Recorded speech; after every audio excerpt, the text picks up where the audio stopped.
Hello everyone. जैसा कि आप लोग जानते हो कोविड-19 की वजह से कॉलेज की क्लासेस सस्पेंड कर दी गई हैं। तो उसी के मद्देनज़र आपको ऑनलाइन लेक्चर प्रोवाइड किए जा रहे हैं थ्रू दी गूगल क्लासरूम।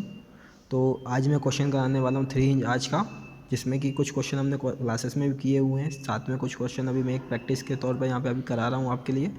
इसमें आपको क्या दिया गया है, सी के लेफ्ट हैंड साइड पे आपको 20 किलो न्यूटन पर मीटर का एक आपको क्या दे के रखा है, यूडीएल दे के रखा है। साथ में राइट हैंड साइड आपको 120 किलो न्यूटन का क्या दे के रखा है, पॉइंट लोड दे के रखा है। तो सबसे पहले हमें इसको निकालना है। तो सबसे पहले हम क्या निकालेंगे, इसकी रिएक्शन हमें फाइंड आउट करनी पड़ेगी। तो रिएक्शन फाइंड आउट करने के लिए हम क्या करेंगे, सबसे पहले टेकिंग मूवमेंट। सबसे पहले हम क्या करेंगे, taking movement at point A towards right. मतलब कहने का मतलब ये है कि ए पॉइंट के अलावा हम मूवमेंट लेंगे राइट हैंड साइड के लिए। तो क्या हो जाएगा, summation of movement at point A is equal to 0। मान लिया हमने बी पॉइंट पे जो रिएक्शन आ रही है वो आर बी आ रही है, ए पॉइंट पे जो रिएक्शन आ रही है आर ए आ रही है। साथ में क्या हो रहा है, बी पॉइंट पे आपका एच क्या लग रहा है, आपका हॉरिजॉन्टल फोर्स लग रहा है। यहाँ पे एच क्या लग रहा है, आपका हॉरिजॉन्टल फोर्स लग रहा है। जनरली इस क्वेश्चन में निकालना क्या है, हमें इस क्वेश्चन में निकालना है, हमें बेंडिंग मोमेंट निकालना है, नॉर्मल थ्रस्ट निकालना है और रेडियल शियर निकालना है at a section 4 metre from the left hand. मतलब लेफ्ट हैंड से यहाँ से 4 मीटर पे आपको क्या निकालना है, बेंडिंग मोमेंट निकालना है। इस आर्च के बाद बेंडिंग मोमेंट क्या होगा, नॉर्मल थ्रस्ट क्या होगा, रेडियल शियर क्या होगा। ठीक है, तो उसके लिए हमने क्या किया, मूवमेंट लिया at point A towards right. तो summation of all movement at point A is equal to 0। तो यहाँ से आप करोगे तो आप जानते हो दो केस होते हैं। पहला केस ये होता है कि यदि आपका बीम, ये कोई सी बीम है आपकी, यदि ये बीम आपकी इस टाइप से बेंड हुई है तो इस टाइप के मूवमेंट को हम क्या बोलते हैं, सैगिंग मूवमेंट होता है। और सैगिंग मूवमेंट क्या होता है, आपका पॉजिटिव होता है। यदि आपकी बीम इस टाइप से बेंड हुई है तो इस केस में आपका क्या होगा, ये जो मूवमेंट होगा जिसको हम क्या बोलते हैं, हॉगिंग मूवमेंट बोलते हैं। तो इन्हीं दोनों कंसेप्ट का हम यूज़ करके इसकी रिएक्शन फाइंड आउट करेंगे। तो मान लिया अपन ने मूवमेंट लिया ए पॉइंट से टुवर्ड्स राइट, तो आपका आर बी, सबसे पहले ये आर बी लग रहा है, ये आर बी क्या करेगा, इस बीम को hogging movement sagging movement provide करेगा। तो सैगिंग मूवमेंट जनरेट करेगा। तो R B into total span कितनी हो गई, 5 मीटर जे, 5 मीटर जे और 10 मीटर जे, टोटल स्पान कितनी हो गई, 20 मीटर हो गई। तो आर बी इंटू 20 जे क्या होगा, आपका सैगिंग मूवमेंट हुआ। अब बात करते हैं 120। जब लोड 120 क्या करेगा, ए के अराउंड जब मूवमेंट आप लोगे, जे इस बीम को कैसे डिफ्लेक्ट करेगा, हॉगिंग मूवमेंट जनरेट करेगा। तो हॉगिंग मूवमेंट जनरेट करने के लिए क्या होगा, माइनस साइन लेते हैं। 120 इंटू टोटल लीवर आर्म कितना हो जाएगा, 15 मीटर हो जाएगा। 10 मीटर जो है 5 मीटर आपकी टोटल डिस्टेंस है। अब हम बात करते हैं, ये क्या है आपका यूडीएल लगा हुआ है। इस यूडीएल को आपको सबसे पहले क्या करना पड़ेगा, पॉइंट लोड में कन्वर्ट करना पड़ेगा। तो पॉइंट लोड में कन्वर्ट करने के लिए आप क्या करोगे, इस यूडीएल को कन्वर्ट करने के लिए आप जो भी आपकी इंटेंसिटी है यूडीएल की, उसमें किसका मल्टीप्लाई कर दोगे, उसके स्पान का।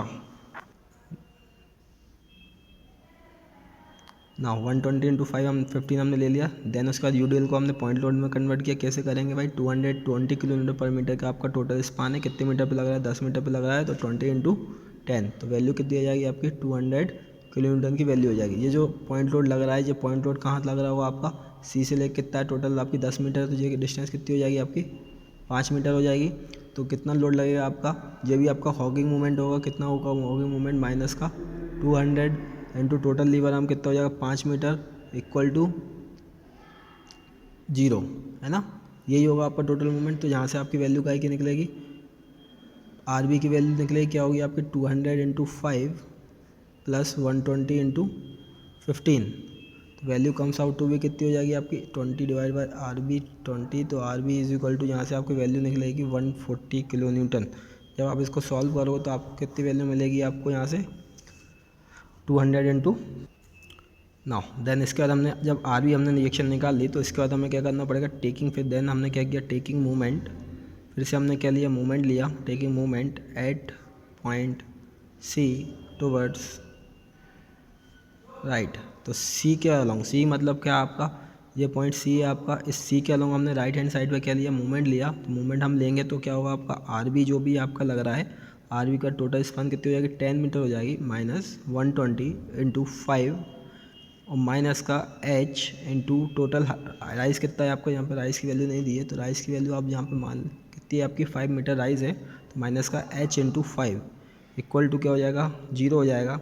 तो यहाँ से हम आर बी की वैल्यू हमने इससे पहले फाइंड आउट करी है, 140 इंटू 10 माइनस का 120 इंटू 5 माइनस का एच इंटू 5 इक्वल टू 0। जब आप इसको सॉल्व करोगे तो यहाँ से एच की वैल्यू आप निकालोगे तो एच की वैल्यू कितनी आ जाएगी, यहाँ से आपकी एच की वैल्यू आएगी आपकी 140 1400 माइनस का 120 into 5 divided by 5 H is equal to कितनी आएगी, यहाँ से एच की वैल्यू आएगी आपकी कितनी 160 किलो न्यूटन। तो यहाँ से आपकी एच की वैल्यू आएगी 160 किलो न्यूटन।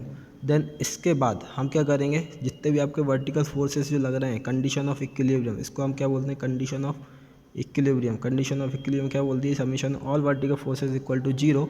इस केस में मैंने क्या किया, इसमें माना है जो ऊपर जो फोर्स लग रहे हैं वो हमने पॉजिटिव लिए हैं, जो डाउनवर्ड फोर्स लग रहे हैं वो क्या लिए हमने नेगेटिव लिए हैं। तो ऊपर कौन कौन सा फोर्स लग रहा है, अपवर्ड डायरेक्शन में लग रहा है आपका आर ए लग रहा है, देन उसके बाद आर बी लग रहा है, और जो डाउनवर्ड डायरेक्शन में जो फोर्स लग रहा है वो कौन कौन से लग रहे हैं आपके, माइनस का 200 लग रहा है और माइनस का 120 लग रहा है, इक्वल टू जीरो।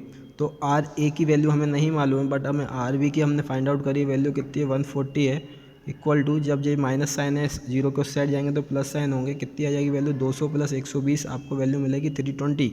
तो यहाँ से आर ए की जो वैल्यू आ जाएगी वो वैल्यू हो जाएगी आपकी 180 किलो न्यूटन। ये आपको यहाँ से वैल्यू मिल जाएंगी। नाउ जैसे ही आपने रिएक्शन फाइंड आउट करी, अब नेक्स्ट जो है हमें क्या फाइंड आउट करना है, मैक्सिमम बेंडिंग मोमेंट हमें फाइंड आउट करना है ना। नेक्स्ट स्टेप क्या रहेगी आपकी, maximum bending moment find out करना है ना। तो कैलकुलेट, जहाँ पे हम लिखेंगे calculate of maximum bending moment at a distance of 4 metre, at a distance of 4 metre from left end, मतलब लेफ्ट एंड से आपकी 4 मीटर डिस्टेंस से हमें क्या निकालना है, मैक्सिमम बेंडिंग मोमेंट निकालना है।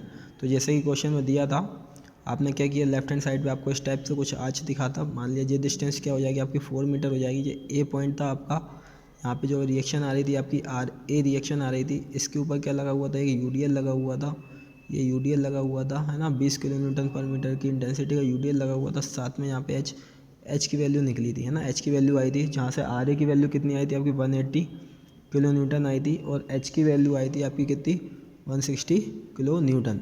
ठीक है, ये हम बोल दिया, ये वैल्यू क्या है आपकी, वाई वैल्यू है। ठीक है, वाई वैल्यू है, कौन सी वैल्यू है आपकी ये।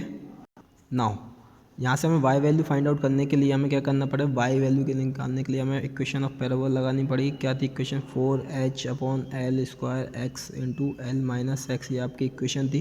तो वाई बराबर क्या हो जाएगा 4 इंटू एच की वैल्यू क्या थी आपकी 5 मीटर थी, डिवाइड बाई एल मतलब टोटल स्पान क्या थी 20², एक्स की वैल्यू हमें कितनी दे के रखी है 4 मीटर, एल की वैल्यू कितनी है हमारे पास, कितनी है 20 माइनस का 4। यहाँ से जब आप वाई की वैल्यू निकालोगे तो वाई की वैल्यू आएगी आपकी 3.2 मीटर। ठीक है, देन उसके बाद आपको क्या निकालना है, मूवमेंट निकालना है एट पॉइंट डी। मान लिया हमने ए पॉइंट है, ये पॉइंट क्या मान लिया हमने, डी पॉइंट मान लिया। तो एम डी जो मूवमेंट आएगा वो मूवमेंट क्या आएगा आपका, मूवमेंट यहाँ से आ जाएगा 180 इंटू 4 सेगिंग मूवमेंट। उसके बाद आपका क्या होगा, ये 20, जब 20 को पॉइंट लोड में कन्वर्ट करोगे तो 20 इंटू 4 मतलब क्या 80 किलो न्यूटन आ गया, जो कि यहाँ से लेके यहाँ तक की डिस्टेंस क्या होगी आपकी 2 मीटर रहेगी। तो क्या हो जाएगा माइनस का 80 इंटू 2। ठीक है, देन उसके बाद आप क्या करोगे, ये एच भी लग रहा है मतलब एच इंटू वाई, माइनस का एच इंटू वाई की वैल्यू कितनी 3.2। तो एम डी यहाँ से वैल्यू क्या आएगी आपकी 180 इंटू 4 माइनस का 160, माइनस का एच की वैल्यू कितनी है हमारे पास 160 इंटू 3.2। तो यहाँ से आप एम डी की जो वैल्यू है वो आप फाइंड आउट कर लोगे। तो एम डी की वैल्यू आएगी 48 किलो न्यूटन मीटर। ठीक है, नाउ नेक्स्ट बात करते हैं, नेक्स्ट स्टेप जो रहेगी, आपने बेंडिंग मोमेंट फाइंड आउट कर लिया। नेक्स्ट आपको कैलकुलेट करना है, calculate normal thrust and radial shear at a distance 4 metre from left hand. Okay, अब नॉर्मल थ्रस्ट निकालना है, तो नॉर्मल थ्रस्ट से पहले तो हमें क्या निकालना पड़ेगा, वाई, सबसे पहले थीटा निकालना पड़ेगा। थीटा वाई जब नॉर्मल थ्रस्ट निकालो, नॉर्मल थ्रस्ट का फॉर्मूला जो होता है वो होता है NX VX sin theta plus H cos theta, और रेडियल शेयर RX का जो होता है वो होता है आपका VX cos theta minus H sin theta. ठीक है, तो यहाँ पे हमें VX भी नहीं मालूम है, sin थीटा भी नहीं मालूम है, cos थीटा भी नहीं मालूम, मतलब क्या करना पड़ेगा, हमें थीटा की वैल्यू सबसे पहले फाइंड आउट करनी पड़ेगी। तो थीटा की वैल्यू फाइंड आउट करने के लिए हमें क्या जानते हैं, हम जानते हैं वी नो दैट वाई जो होता है वो बराबर होता है 4h/L² x into L minus x के बराबर। इसको क्या करूँ मैं, यदि मैं y के रिस्पेक्ट में डिफ्रेंशिएट करता हूँ dy/dx तो क्या होगा आपका 4h/L²। ठीक है, तो जब क्या किया तो x का अंदर मल्टीप्लाई किया तो Lx माइनस x² रहा, d/dx रहा, तो dy/dx इक्वल टू 4h/L²। तो क्या बचा आपका x का डिफ्रेंशिएशन क्या होगा 1 हो गया, तो बचा क्या L माइनस 2x। ये आपका क्या रहा है dy/dx रहा है। यही dy/dx की वैल्यू क्या होती है आपकी tan थीटा के बराबर होती है। dy/dx की वैल्यू ही किसके बराबर होती है, tan थीटा के बराबर होती है। तो tan थीटा क्या हो जाएगा 4h/L² L माइनस 2x।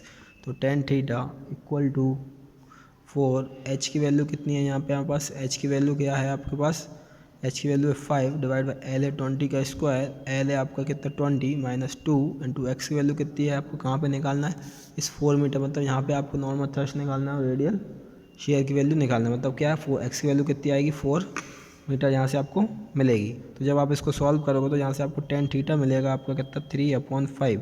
ये आ गई आपकी वैल्यू tan थीटा की वैल्यू। नाउ tan थीटा होता है आपका, tan थीटा जो होता है वो होता है आपका perpendicular upon base. Perpendicular upon base मतलब क्या होगा, late us assume this is a triangle, इसमें क्या होगा आपका जो थीटा है, तो थीटा के बाद परपेंडिकुलर क्या होगा 3 होगा, बेस क्या होगा 5 होगा। तो यहाँ से जब h हाइपोटेन्यूस पाइथागोरस थ्योरम लगाओगे तो h² = p² प्लस b², तो यहाँ से h की वैल्यू निकालोगे जो कि वैल्यू आएगी आपकी 5.83। तो ये वैल्यू क्या हो जाएगी आपके पास 5.83 वैल्यू आ जाएगी। तो इसके बिहाफ में आप क्या करोगे, इसके बाद इस ट्राइंगल में हम क्या लगाएंगे, साइन थीटा लगाएंगे। साइन थीटा क्या होता है आपका परपेंडिकुलर अपॉन हाइपोटेन्यूस, जो कि वैल्यू होगा 3/5.83 वैल्यू आएगी। देन उसके बाद कॉस थीटा, कॉस थीटा क्या होता है बेस अपॉन हाइपोटेन्यूस, तो बेस कितना है यहाँ पे आपका 5, hypotenuse value 5.83। Now tan theta, sine theta and cos theta find out करने के बाद हमें क्या निकालना है, हमें Vx निकालना है। अब Vx क्या होता है आपका net vertical load, net vertical load at a point where normal thrust is calculated। तो हम जानते हैं इस टाइप से हमें 4 मीटर पे हमें क्या निकालना है, नॉर्मल थ्रस्ट निकालना है। जिस केस में आपका ये जो लग रहा है आपका ये RA लग रहा है ना, ये H लग रहा था यहाँ पे आपका UDL लग रहा था, ठीक है, जिसकी इंटेंसिटी 20 किलोमीटर पर मीटर, ये आपका 4 मीटर दिया हुआ था, ठीक है। तो इस केस पे हम मान लेते हैं ये कोई Vx लग रहा होगा, है ना, ये क्या लग रहा होगा Vx लग रहा होगा यहाँ पे कहीं। तो इसको फाइंड आउट करने के लिए हम कैसे निकालेंगे, Vx कैसे फाइंड आउट करेंगे, हम जानते हैं Vx RA ऊपर लग रहा है तो RA let us assume this is RA minus Vx minus 20 into 4 equal to 0 हो जाएगा। 20 इंटू 4 लोड इंटेंसिटी में चेंज कर दिया हमने इसको। RA की वैल्यू कितनी है आपके पास, RA की वैल्यू फाइंड आउट की है अपन ने, तो RA की जो वैल्यू आई है वो आई आपकी 180 माइनस का Vx माइनस का 20 इंटू 4 इक्वल टू 0। तो यहाँ से आपकी Vx की जो वैल्यू आ जाएगी वो वैल्यू आ जाएगी आपकी कितनी 100 किलो न्यूटन, ठीक है। मतलब प्लस साइन का मतलब ये है कि जो आपने फोर्स माना था Vx को डाउनवर्ड की तरफ वो पॉजिटिव है, तो मतलब क्या है ये डाउनवर्ड लग रहा होगा। यदि नेगेटिव आता तो आपने जो फोर्स माना डाउनवर्ड, वो डाउनवर्ड ना होकर कहाँ लगता आपका ऊपर की डायरेक्शन में लगता, ठीक है। तो ये सब फाइंड आउट करने के बाद आप जानते हो नॉर्मल थ्रस्ट का फॉर्मूला, नॉर्मल थ्रस्ट क्या होता है आपका, नॉर्मल थ्रस्ट होता है आपका NX जो होता है वो होता है आपका BX sine theta plus H cos theta. तो इस केस में आपका NX जो हो जाएगा आपका Vx की वैल्यू आपने निकाली है 100 इंटू साइन थीटा की वैल्यू कितनी थी 3/5.83 प्लस 100 सॉरी हाँ Vx हो गया, ठीक है। देन उसके बाद आपका H की वैल्यू कितनी है आपके पास, H की वैल्यू है आपके पास 160 H की वैल्यू आई थी इंटू कॉस थीटा की वैल्यू क्या थी अपने पास 5/5.83 ये वैल्यू थी। जब इसको आप सॉल्व करोगे तो आपको वैल्यू मिलेगी NX की 188.67 kilo Newton. Okay, so next आपको क्या निकालना है, रेडियल शेयर निकालना है, रेडियल शेयर। तो रेडियल शेयर निकालने के लिए हमारे पास फार्मूला था जो मैंने बताया था शुरुआत में। वो फार्मूला क्या था आपके पास, RX = VX cos theta minus h sine theta, ये आपका फॉर्मूला था जिसमें आर एक्स वी एक्स की वैल्यू हमने फाइंड आउट करी थी 100 आई थी, इंटू कॉस थीटा की वैल्यू थी आपकी 5/5.83 माइनस का एच की वैल्यू जो थी आपके पास वो थी आपकी 160 इंटू 3/5.8 साइन थीटा की वैल्यू कितनी आई थी, साइन थीटा की वैल्यू आई थी आपके पास 3/5.83। तो जब आप इसको सॉल्व करोगे तो आपको आर एक्स की वैल्यू मिलेगी 3.43 किलो न्यूटन, मतलब क्या, डाउनवर्ड। ठीक है, आई होप आपको ये पूरा क्वेश्चन समझ में आ गया होगा। Okay, thank you.